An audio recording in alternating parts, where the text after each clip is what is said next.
I'm here to tell you a little bit of a different story, a little bit more of a personal story for me, and hopefully explain a little bit about my experience starting a company and share something that could be helpful for you guys. And that's about delusional self-confidence and world-changing dreams. So, to back up a little bit, I did not start as an entrepreneur, and I didn't start in New York. Where I grew up looked a lot more like this than the New York that I've learned to call home. I grew up in the middle of nowhere in Texas, and I knew one thing. I knew that I didn't belong there. I did not have an accent then, I don't have an accent now, and I wasn't a Texan. It just wasn't in me. So I did what any good girl Texas girl does, and I ran north. Ended up hanging out with Ben Franklin. I was at Penn studying communications and art history.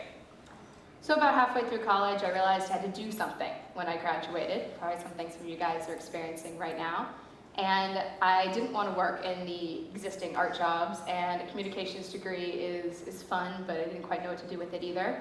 So I went to Wall Street. I got a job working at American Express doing marketing, and it was great. It was a great place to learn and to get started and start to build my career here in New York. But at some point, it wasn't great anymore. And at some point, I wanted to do something different. So I'm going to talk to you guys about how I went from being on Wall Street to starting my own company and ending up being, hopefully, one of the growing startups here of New York. And the first part was world-changing dreams. So when I say world-changing dreams, I mean world-changing dreams and not just an idea that you think might be profitable. And there's an important reason for that, and I'll give you a little bit of my personal story to help you understand what I mean.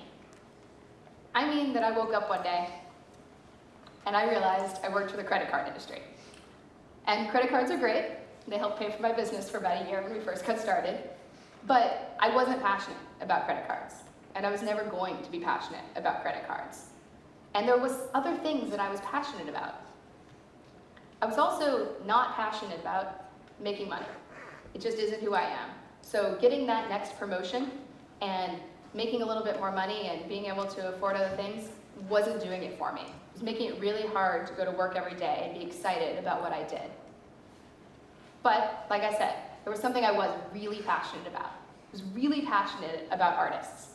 I was really passionate about the fact that I believe that everyone should be a collector of original art, that everyone should have an opportunity to live with art, they should experience it, and that artists should have the ability to make a living from their work.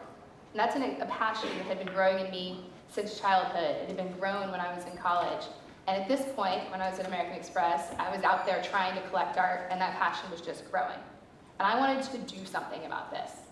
So this is where the world-changing dreams part, I think, really comes into play. Because I had this idea and this interest, and I decided, I made a relatively difficult decision, I decided to do something about that idea.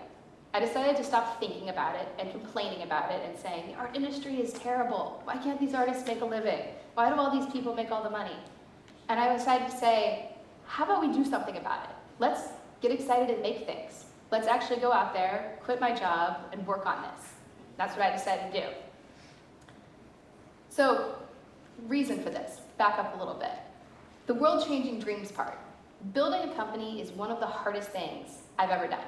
If any of you guys decide to do it, I expect it will be one of the hardest things that you ever do. You will go through some of the highest highs and some of the best experiences of your life. You also go through some of the lowest lows and most depressing moments. I have a friend who experiences this with me regularly, has breakfast with me, and hears me say, literally on a Monday, it's it, we're gonna quit, we have to take out the company, it's not gonna work. And then on Wednesday, we'll grab breakfast, and I said, you know what, I figured it out, we're gonna IPO next year. She looks at me like, you've got to be losing your mind. And I am. I'm completely losing my mind. That's what you do when you start your own company. And having world-changing dreams means I didn't quit on Monday. Because when things got really, really hard, I said to myself, we're doing something. We're doing something real. We're building something. And if I quit, that's never going to happen. I can't wait to see if somebody else goes out there and fixes this thing that's important to me. So, what happens next is you have to do something with your world-changing dreams.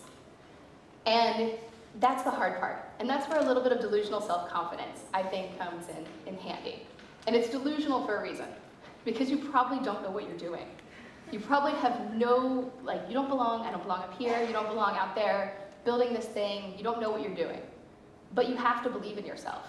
And you have to convince other people to believe in you. right after launching the company, I walked out on the stage at a New York Tech meetup in front of about 1,000 people and sold the vision for Artsicle. I don't even know if I entirely knew what the vision for Artsicle was yet, but I was able to, you had to go up there and confidently say, this is what we're going to do. This is how we're going to change the world. This is how we're going to be making a difference. And this is how you guys can be a part of this. We were looking for employees. We were looking for fundraising.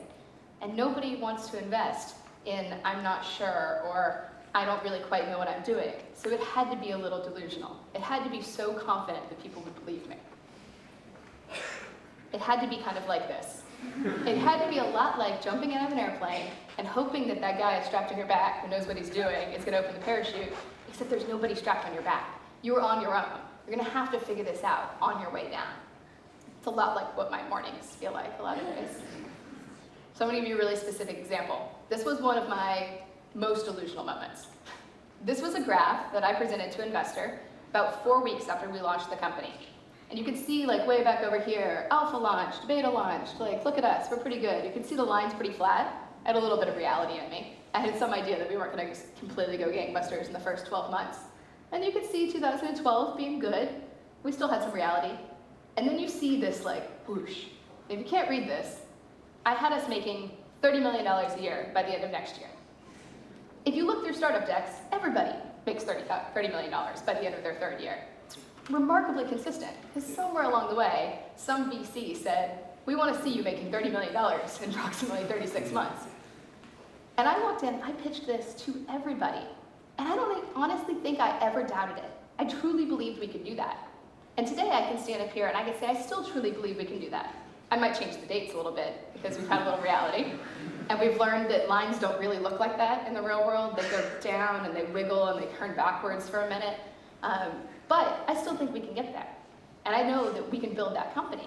And we need to be able to walk out and continue to say confidently, semi-delusionally, that this is what we're going to do. This is what we can build. All right, last reason that they're delusional, self-confidence.